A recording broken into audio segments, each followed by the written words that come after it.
Hello, everybody, and welcome to our Great Catholic Parishes webinar, The Proper Care and Feeding of Staff and Volunteers, with Julianne Stanz, who's going to be joining us shortly. But as we jump into it, I want to welcome all of you. Over 500 of you have registered from 35 states and 14 countries around the world. In the United States, that includes Hawaii, and good morning and aloha to you. It's about 8 o'clock in the morning there.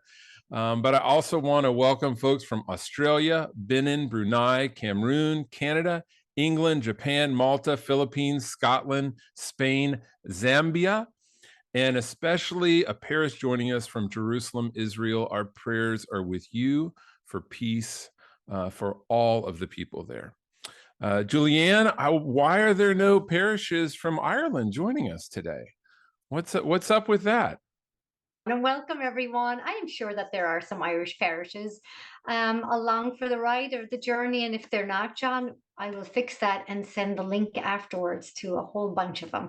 Yes. Could you also ask Bono to tune in? That would be great. I'd appreciate that. Sure, why not? Yeah. Well, thank you everybody for joining us. Julianne is one of my favorite people to talk to, especially about things regarding parish life and the church and making disciples. And for those of you that don't know Julianne, and there are some of you, there's a couple of you maybe, she is an author and a speaker. I'll be sending out links to some of her books in the email that goes out after this. She's the former director of evangelization and discipleship at the Diocese of Green Bay. She is the new director of outreach for evangelization and discipleship at Loyola Press Chicago. And Julianne, as we jump into this idea of caring for and nurturing staff and volunteers in the parish, I think it's easy for people to see you and think, here's this person that's an author and a speaker, and they travel around the country. But that wasn't always your relationship to the church and the parish. There was a time that you were a parishioner that was invited to serve in some way, and then there was a time you were probably invited to be a part of a staff. What are those early experiences like for you? Yeah, I want to just reassure everyone. I'm not here as an expert in terms of what you should do. What I think tapping into your own experience is really valuable. You know your people better than I do. I'm certainly going to give ideas and principles and resources. I can always come up with those, but I think tapping into the reasons we say yes and why people say yes. I think sometimes that personal invitation comes, and it came for me, back actually in my teenage years, would you like to be a part of this? And at the time, I didn't know what that meant, but it was to join a small group. And that small group led to, well, then can you lead a small group yourself? And I was terrified. And I said, I don't know what to do. And they said, well, do what you've been doing now, which is talk to people, make them feel welcome and included. And I remember I was a teenager at the time. And this isn't too far from my experience today. The reality is I travel all over the world talking and looking at parishes and helping people live the gospel and break that open in new ways. But in my own parish, I'm a ministry volunteer as well. And so I have the gift of I lecture. I lecture on the same time that my two sons serve. And I also take care of the parish Facebook group. And so I find myself volunteering a lot. But I think tapping into our yes is really important. And I think that's a great question is, why do we say yes to things? Sometimes it's because we feel like we don't have an option. Well, that's not true for many people today, but I think it's because we want to do something good with our time. And that's where we need to start with care and feeding of our people. They want to do something good with their time. How do we help our folks really look at what God is calling them to in the midst of all of that? Well, you know what really inspired me to talk to you about this is a video chat we were doing years ago with parishes Yeah, I about remember this. accompaniment. And you said, pastors, your staff are your first mission field. Mhm. And that was really important to you. I could tell, like it came from your heart. Why is that so important to you? And why do you want to help encourage leaders in this area? Yeah, I want to thank those who are listening right now and are actually joining live. I can see the numbers are going up, and I really want to thank you for being present to the conversation because I think it's such an important one. I think when I look at what we should be doing in church, we look at the person of Jesus and we model our efforts, and particularly in discipleship, on what he did and what he asked us to do. And Jesus didn't form volunteers, he made disciples. And then people took care of the work of disciple making. And I think what was a real eye opening conversation for me, John, and this is what we were tapping into a couple of years ago, was a pastor who came to me and he said, I really wish I had taken some of what you had told me more seriously. And it was a really interesting conversation. I said, what do you mean? And he said, you told me that if I focused on making disciples, that some of the needs that I had would be filled in my parish. But I didn't believe that, he said. What I did was I started trying to take care of all the issues. And I realized that if I had formed a core group of people, they would have taken care of those with me. So I think about that a lot. And I think, our temptation is to rush out and say, the mission field is all the people out there. And the mission field, if you're a catechetical leader, is the children. But it isn't really. The mission field is the adult, is the catechist who's reaching the child. If you're the pastor, the only way that you can really impact the mission field, because it's large and expansive and the width and the breadth of relationships are deep and wide, is to empower and lean into supporting your team. And so I often say this to pastors, and they sometimes push back. They'll say, no, my mission field is my parishioners. And I'll say, your first mission field is your parish team. And then together you can work on the mission field. And so it's a reframe. And if you look at Jesus's mission, he did the same with the 12. And even within the 12, there was John and Peter that he spent more time with. So I think that model for us, it's very tempting to say we're going out to take care of all the people, and instead to think about who is our first mission field, and what does that look like. Yeah, I think it's important to remember that human nature is that we tend to relate to others in the way that people related to us. We tend to do for others what people have done for us. For the last few years, I've been caring for my elderly parents. Well, I saw them care for their elderly parents, and it's just second nature to me. And I often share this quote from J.W. Marriott, and I translate it to parish language. But he, of course, is the founder of Marriott Hotels. He's speaking about his employees, and he says, motivate them, train them, care about them, and make winners out of them. We know that if we treat our employees right, they'll treat the customers right. And if the customers are treated right, the business takes care of itself. And let me translate that for parish life. When it comes to parish staff and volunteers, motivate them, train them, care about them as people, make winners out of them. And we know that if we treat our staff and volunteers right, they'll treat the parishioners right, and the parish takes care of itself. You talk about accompaniment a lot, and I think it plays right into what we're talking about here. Pastors accompanying their staff, staff accompanying volunteers. St. Monica's staff is watching us today. You want to give them a shout out? I just love them. St. Monica Parish in Santa Monica, California. Some of the most welcoming, hospitable, and kind people I've ever met. It's good to be on this conversation with you. And Julianne and I actually were there a few weeks ago and spent about 4 days with them. And listen, no parish is perfect. They'll be the first to tell you that. We talk with them and work with them on challenges they're facing. But something that is important about them as a parish is that they want to have a culture of accompaniment, where people from the top down feel accompanied and supported and encouraged and journeyed with in life. When we talk about a culture of accompaniment, what do we really mean? And what does that look like in a staff and a volunteer setting? That's a great question. And I think what St. Monica Parish revealed to me, I had been there seeing things from the inside out, and had a conversation with the pastor there. And something that really struck me was how present he was to his people.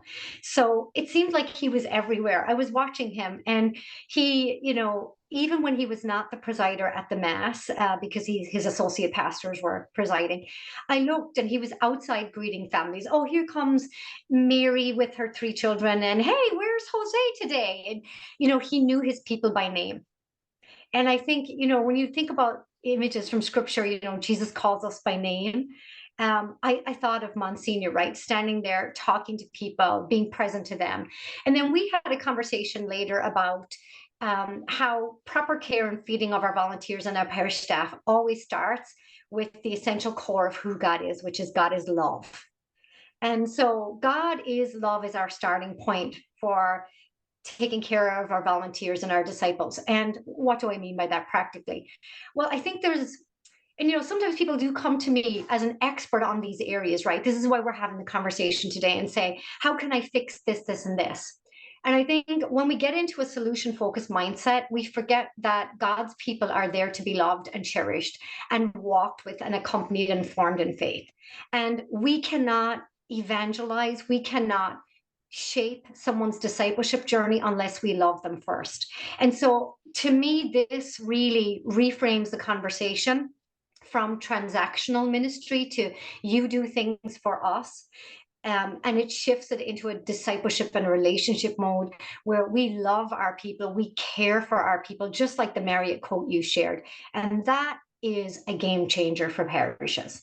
Like, I think it's something as simple as when you have your ministry team and you're taking care of each other, they will take care of their ministry teams. Cascading leadership means it's going to roll right through the parish, and that changes the culture. So, when you think about, do you know your volunteer team's birthdays? Do you celebrate the things that are important to them?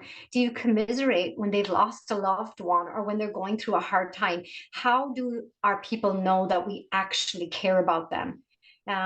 There's a quote from, I think it's St. John Bosco.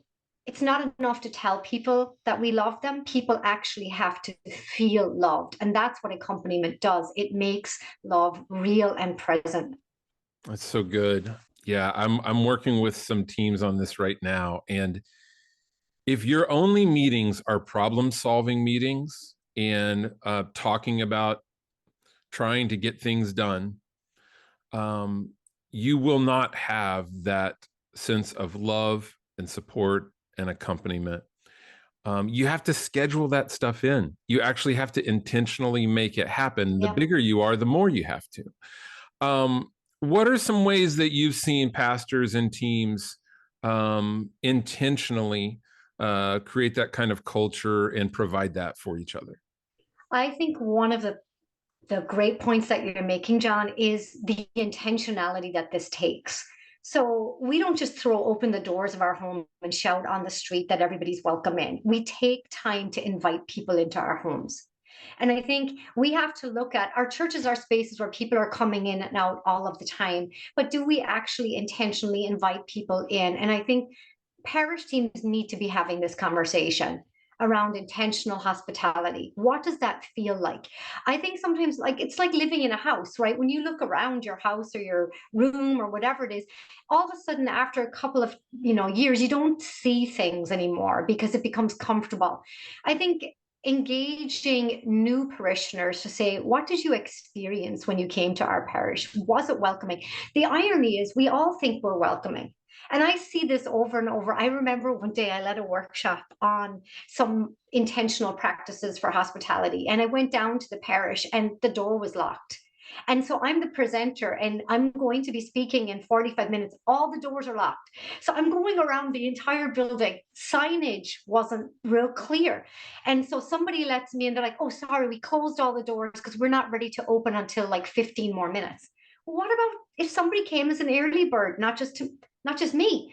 And so, and then I was watching, how they interacted with each other, and I had to actually say to someone, "Can I set up now?" And it was just such an interesting look. All the people knew each other, were all talking to each other, and I was the outsider coming in on welcoming, and they were like, "We're really welcoming here." And I think sometimes we forget what it feels like to be new. And so if you can tap into some of your new parishioners or your new volunteers and say, what does it feel like? What did you see? How hard was it to get connected? I think it's going to be really eye-opening for you. And then as a parish staff, have a conversation about the culture you're trying to create. So what does it mean to be welcoming? I was at a parish recently and I saw one of the parish staff walk out with a family that had a lot of little children in tow. And one of the parish staff noticed that the mom had like, had her arm in a one of those baby carriers, and she had another little child by the hand, and it was raining outside, and the parish staff member had an umbrella and walked her to her car because she knew that was going to be difficult. It's that kind of intentional thinking that asks the questions of how are we welcoming and receiving people as Christ would. That's the key.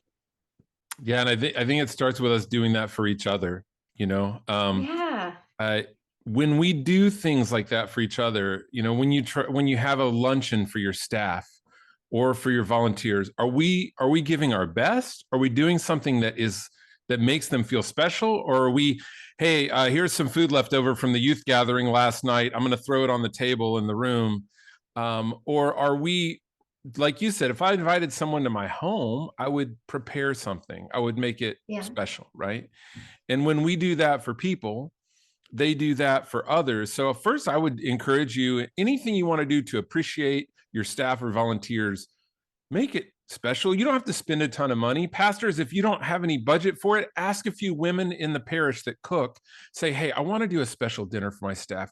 Could you get some folks together to, I'll give you some grocery money, do something kind of potluck for them. Even that feels special, right? It's not like you just ordered some pizzas or did whatever. But we also want to connect as a staff and volunteers on a more spiritual level, right? And what are some ways that you see that? Because we can't expect the parish to be living in discipleship community together if we're not doing that, right? hmm I think, yeah, and this goes back to the first mission field. If a parish staff or team feels cared for by each other and are caring for each other, it changes the culture. I want to just share a little story on that, John. Um, a lot of people come to me with wisdom that they want me to share about what they can do about specific issues at a parish. And a parish came to me and they said, we have a problem in that our parish team doesn't feel like it cares for each other, that we're just moving so fast and everybody is just holding their breath. It's almost like we don't see each other. And so I went into that conversation with the parish staff and kind of shadowed their day to see what was happening. And they were all very busy and they were overworked and close to burnout, many of them. But there were missed opportunities during the day for them to connect with each other. And so, for example, one of the parish leaders that I know is very good at this, stops by the door of everyone's office on the way into his office in the morning and was like, hey, Julianne, I know your son was sick yesterday. How is he doing? And, hey, Suzette, I know that Hannah just got married. How is she doing? And just made a connection. It took maybe 10 minutes out of his day, but it was a way for the staff to feel aligned. And then another piece that was important was he wanted to get the staff to eat together. And so bringing your lunch, everybody has to eat. It's universal. But when we get together to have lunch, it changes the dynamic of, because you learn what's happening in people's lives and then start overlaying that with discipleship processes. So for me, I was in a diocesan office for 16 years. My last team was a team of about 20 individuals. We had lunch, we went to mass and we had lunch together every day. And it was drop in and drop out, but it was no work, right? It was just fun. And it was people sharing different food. Well, then we started sharing and intentionally connecting what was happening in our lives together through prayer. Like, who needs prayer? What can we pray for? Oh, Mandy's not here today. Let's pray for her. And so that started changing the dynamic. Parish teams need to be praying more together. They need to spend more time with each other and they need to be exchanging and having fun together.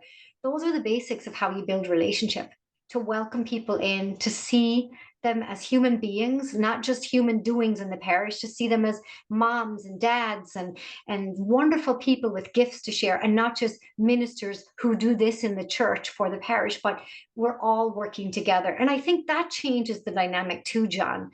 I think if people really do feel like what they do matters. And the other thing I would say, and I know I'm getting a little bit on a soapbox here, so I have to watch myself, is saying things like this: nobody is indispensable, is not helpful when you're working with people. While it is true that the kingdom has many people that it's inviting in, right? the reality is each of us have a unique and unrepeatable role in the mission of the church. And so helping people see that their work has dignity and value, it's totally changes how people approach what they're doing, not as a job, not as a career, but as a genuine mission and a passion for the church and a passion for God's people. A really practical thing we did when I was at Parish Catalyst, and I was remote, so it was 3 or 4 people in an office and then me via Zoom, is once a week we gathered, we read the scriptures for that Sunday. We had a time of faith sharing around those Yeah. scriptures, and then we shared our prayer intentions. It was 1 hour out of our week. And, Jesus said, where your treasure is, your heart will be also. And I think when we invest our treasure in each other, our heart is connected. And also that love covers a multitude of sin, that when we grow in love and in relationship with each other, a lot of those times of tension or conflict that we have among staff, when we know what other people are going through, there's a measure of grace that exists there that doesn't exist otherwise, right? But I can just say that years later, there's some of those people I haven't worked with or seen in a couple of years, but when we connect, it's still, hey, how's your son? I know he had that internship that we were praying for. Did that work out? Is he in school? What's going on? It really it makes people have a sense of belonging. And if you're too busy to spend 1 hour during your week as a team growing together and growing in faith together, I think your priorities of your schedule might be off a little bit. Would you agree I with would that? agree. I would totally agree. And I would push it even a little step further. I would say there needs to be intentional connection every day. It doesn't have to be the big staff meeting. Parish staffs are all different shapes and sizes, right? My own parish staff here where I live is 2 people. But and I know our pastor is having some conversation with the staff member that's there. There needs to be intentional times to connect. If you are the pastor leader, if you are the catechetical leader in a parish and your catechists are offsite, which they should be because they are moms and dads and grandparents in the world, reach out. It can be little and often. That's what builds a habit of connection and accompaniment, right? So if you are, I'm just taking faith formation as an example because it's such a universal ministry, particularly in the US, but not all around the world. But if you have volunteer catechists that are helping, how about the Monday morning connection? Like you're just sending them an email. What can I pray for this week? What's new in your life? How are you doing? Who's got a birthday this week? We've got our religious ed night on Wednesday. We're focusing on this. I just want to thank you all. Those connections are gold. If your parish staff is primarily on site, make an effort to connect. It's far too easy to stay in our offices and put our heads in front of a computer and be there all day. And in fact, I can guarantee you that when somebody drops by your door and says, "Hey, do you have a few moments?" and and you do, when you give that time, that will be the most precious and intentional ministry that you have done in that day with that individual. I call it the ministry of interruptions. I think it's where Jesus had a clear mission to bring all of us to the heart of the Father, but he got interrupted all the time. Will you come here? Will you go there? Lazarus, all of the ways that people grabbed onto him. And it's in those moments that the ministry of interruptions changes to be a ministry of presence. So be where your feet are. If you're with somebody, spend time connecting with them, and not just talking about what you're doing at the parish, but what's happening around you as well. It's great. It's great. So many of Jesus's encounters and miracles, like you said, he was on his way to, and this Yeah. happened, right? That's so good. Simon Sinek says that he doesn't allow people to have their devices out before a meeting starts, because we get into a room together and we're all sitting and looking at our laptop or our phone, and he does not allow that. He says, when you get in there, turn to the person next to you and ask how they're doing, check in on their family, talk to them, build a relationship. Because if we're just on our devices and problem solving all the time, we're not building relationships. I got called out by a couple of people here for saying for women to bring food. I love to cook. Thank you for calling me out, and invite anyone to bring food or to cook. That's great. Thank you to my good friends who are willing to say that.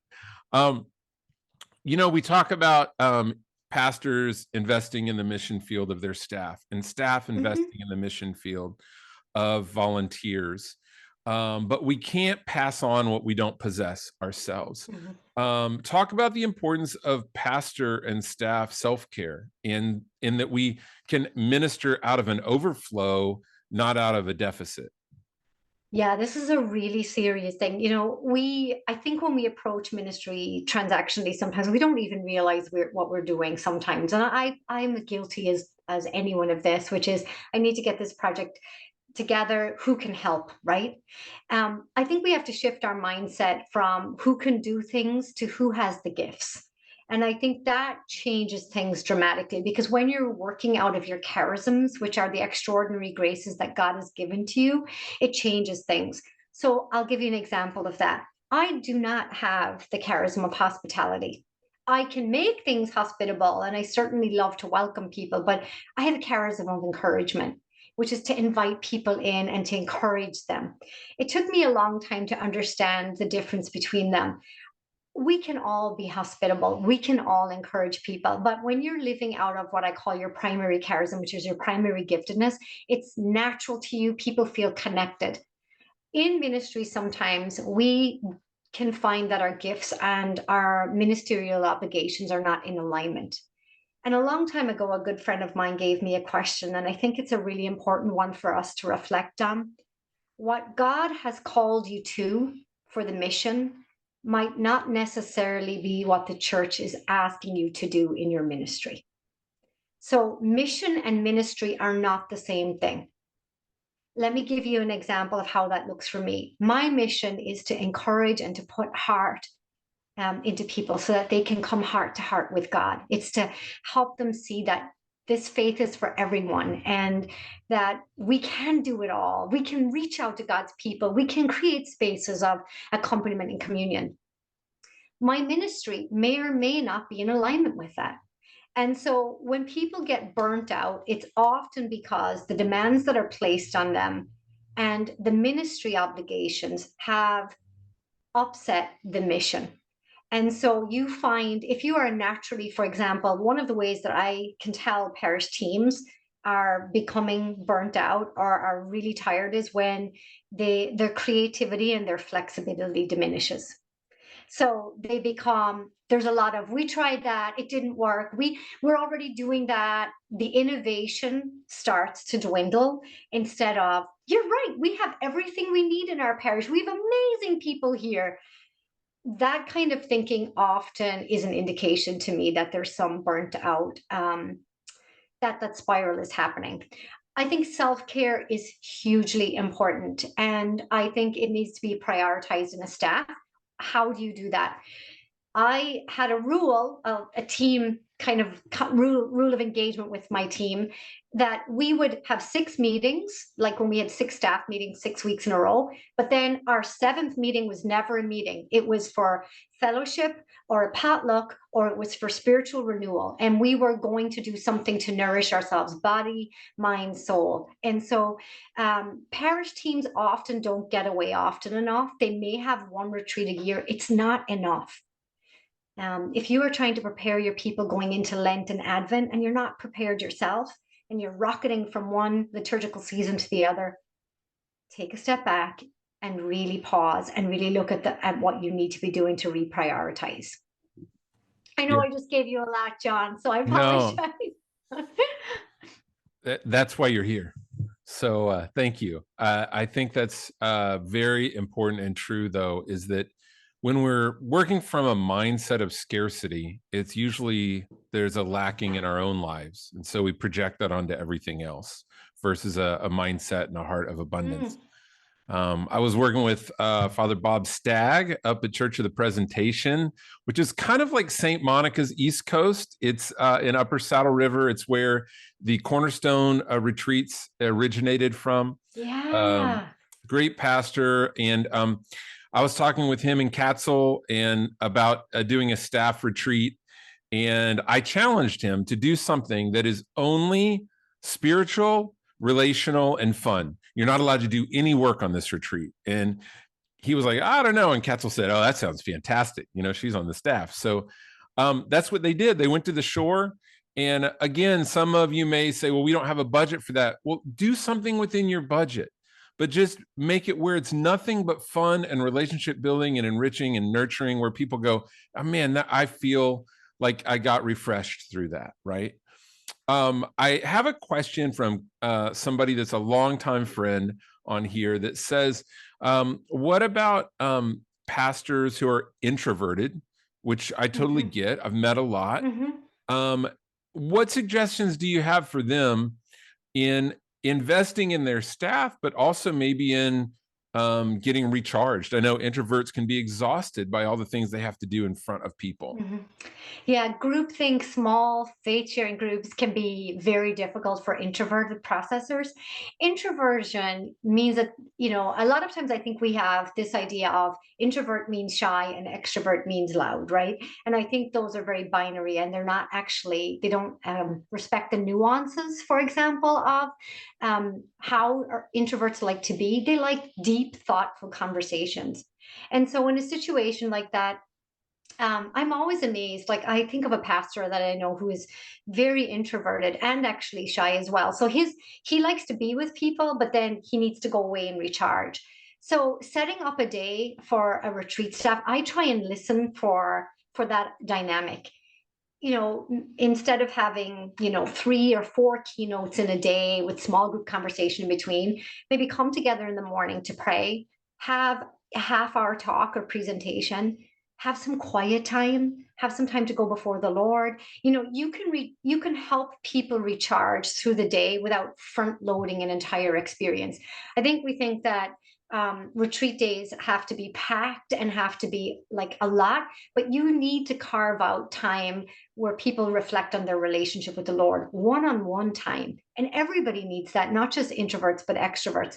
I also think that it's okay to have a conversation with your pastor around, we know you have a more introverted style, and we love that about you because it provides for deep and rich homilies, for example, for us.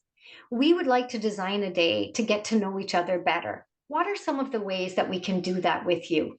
And I think that affords the opportunity for the pastor to share where his comfort level is, and then you can build accordingly. So I think we can do that in a really thoughtful way, and I would encourage staff to do that. I know that it's always somebody has to be the party planner, but I think this is where you can help by bringing in an outside facilitator as well. Mhm. And okay, you don't have the budget for it. Is there someone at the parish across the river or in the next city over that's got somebody that can facilitate that? You can design this in a way that doesn't cost very much, I would say. You touched on something really great there, and that when we're asking pastors to invest more in their staff, they can feel like, man, I'm already writing a homily, I'm already doing all this. Now this is just more stuff. And while to a degree that's true, there's so many resources out there that you can tap into that don't require any preparation on your part, really. You've been Mhm. a part of the Revive Parishes video program. Yeah. Those are all free. There's like 20 of them, and there's tons of content there that you could literally play a video for your staff and say, well, let's discuss it. Um, Hmm. if you wanted to do a retreat half day, listen, if you do some Lectio Divina that you have to do zero preparation for, you send people Hmm. off for an hour of personal reflection that doesn't require any work on your part. You bring them Yeah. back together to discuss what they reflected on personally that requires no work on your part. That's almost half a day. It's powerful. It is incredibly powerful, right? Yeah. Yeah. I think allowing people the space to share, as I don't know where we got this idea as a church that we couldn't bring our whole hearts, our whole personalities, and our whole selves into ministry, that we had to look a certain way, sound a certain way. But I think there's so many opportunities for us in ministry to bring our whole selves, somebody who's funny or crafty. And it's like we have to bring all of that into your parish team. And I think listen for the graces of how the Holy Spirit is moving through people's lives. The most powerful retreat days that I've been a part of have not been because we had, an expert presenter who's written 25 different books, but it's been someone who set the table for a great meal. Like, I mean, think about meals that you've had that have been funny and memorable. Sometimes you can't remember what you ate, but it was how people made you feel. And I think that's what we're going for, especially with young people and young adults. They are very attentive to the experiential component. So the format is less of an issue than the ability to connect and set the table. That's what my friend Jane, who's amazing at hospitality, taught me. Julianne, you're freaking out about, does this match and all of that. That's why this isn't your charism. She's like, just set the table and allow what gifts to come, and it will be good because the Holy Spirit is present. Yeah, yeah. Pastors, if you're listening to this, your staff is not looking for you to prepare a half-hour speech for them. They really aren't. No.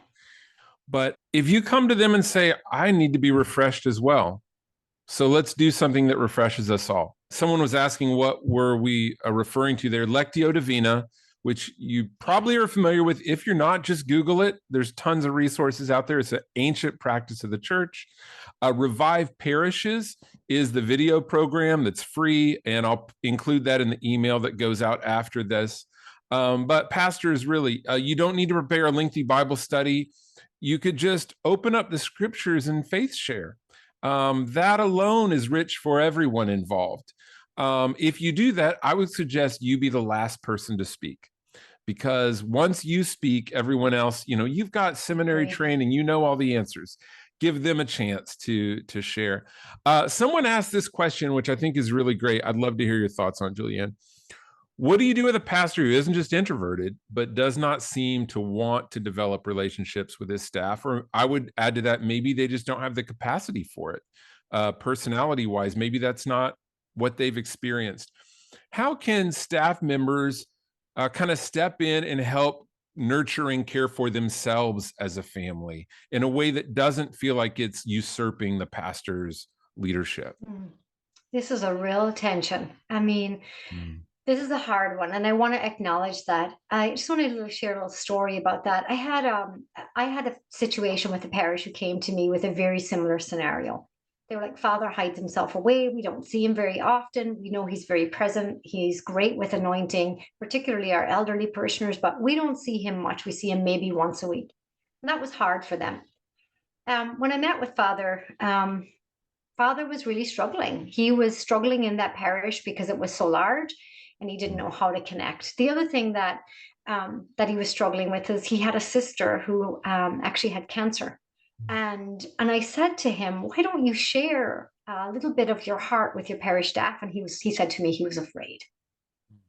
And I think we have to remember that our pastors are human beings too, and that they have real fears, and sometimes they don't know how to connect. And I think if we can pray about what that looks like first and what might be the reasons for that, I think we can approach the conversation with goodwill. And I have never been afraid of having a conversation with a pastor in that situation. And here's a tip for approaching it. Father, you're here at our parish, you're our spiritual leader and our shepherd.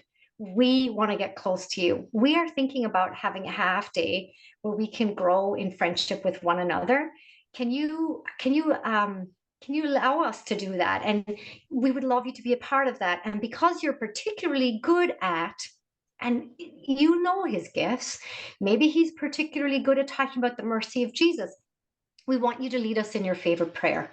And then I think keep the threshold low. Some of my best tips for how to build community with your volunteers are by using simple questions and answers, things like, what's your favorite scripture? Why do you work at this parish? Why would you not like to work in any other parish? What makes our parish great? What do we need to work on? And allow conversation to happen.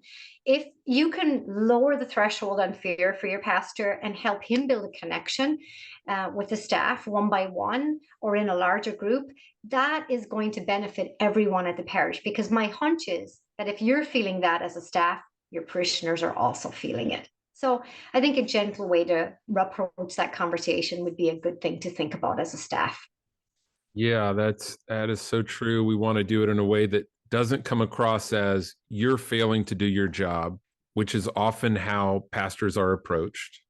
But what if you really honored how busy they truly are and said, Yeah. Father, we know that you are burdened with a lot of responsibilities.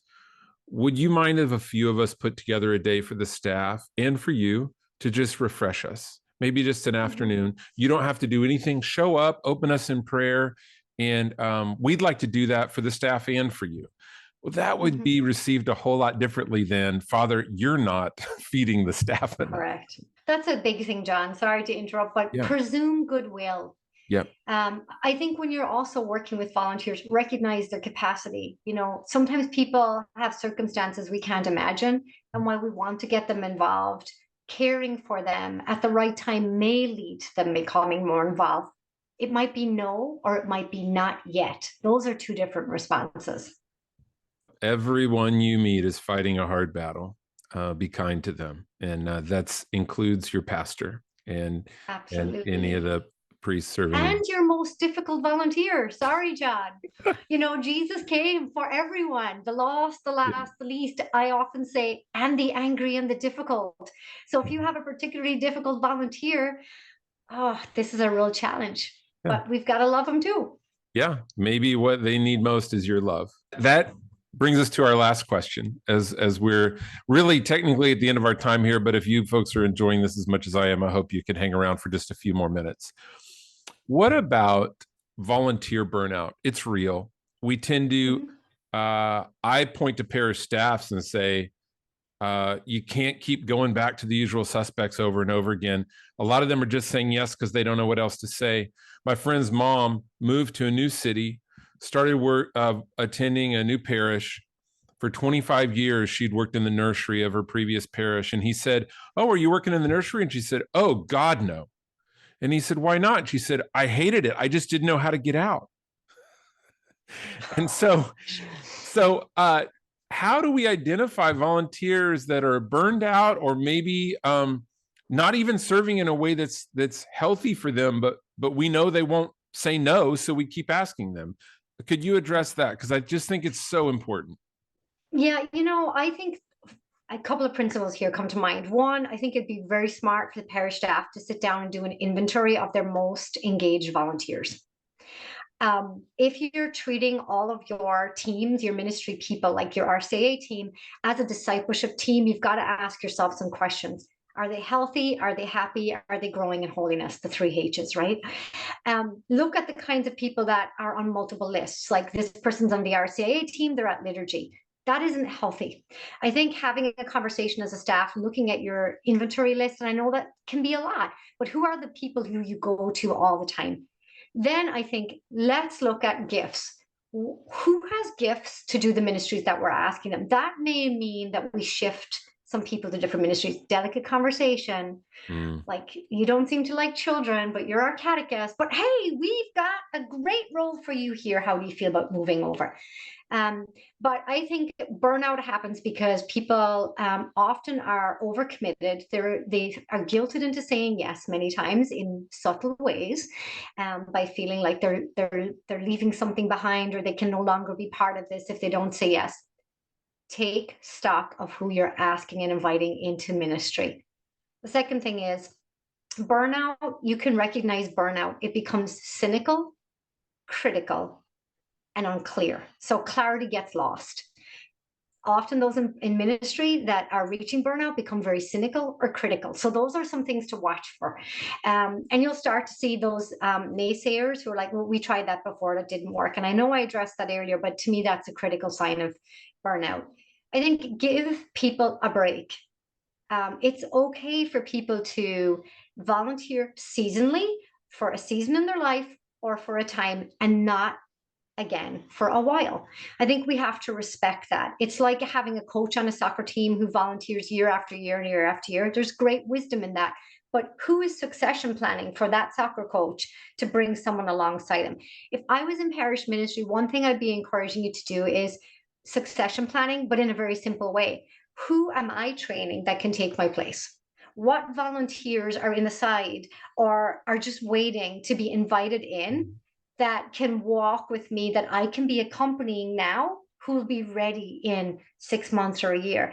If you have a growth mindset for walking with people, you can avoid some of the cycle of burnout that ministry teams get in. Yeah, for more on that, I did a webinar a couple months ago called Multiplying Great Leaders, and it talks about personal invitation. It talks about a mentorship model where people are accompanied in training, but also throughout their serving experience. And it talks about succession and about seasons of service. All those things Nice. Julianne just talked about. If you want to really get some practical steps in those, because they are so necessary to keep a vibrant and energized volunteer base, check out that webinar. I'll put a link to it in the email that goes out tomorrow. Hey, Julianne, I would love to talk to you for another hour, but I know you have things to Me do. too. We're at the end of our time, but thank you so much. Could you just, this because you're so great at this, would you just close us just by giving all these hardworking, serving people out there who want to serve God and his kingdom, just a word of encouragement from you? Oh, absolutely. Um, Thank you for inviting me to be here today. And to all the people who came on and stayed on, I was just amazed at the number. So thank you for being here.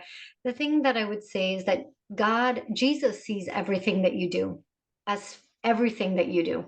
He sees your late nights, your early mornings. He sees the fact that your back is sore because you were setting up chairs once again for the parish mission. Jesus sees all of that and he loves you, not because you do those things, but because of who you are and who you've been created to be. Ministry is happening and the mission of the church is happening because you are a part of it and you are good and you are beautiful and God sees that. And don't give up. Don't be discouraged. Lean into the voice that says, that still small voice, like in the book of Kings, that still small voice of God that says, here I am. I'm with you in this, that God is with you in this journey of ministry. And so keep going, keep growing, and don't lose heart. What you do really matters. Wow. Thank you so much, Julianne. And thank you all who joined us again around the world. We're grateful for you and the work that you're doing. We're with you. If there's anything I can ever do to help you, please feel free to reach out, email me. I'd love to jump on a half-hour call and help you any way that I can. God bless you all. Take care.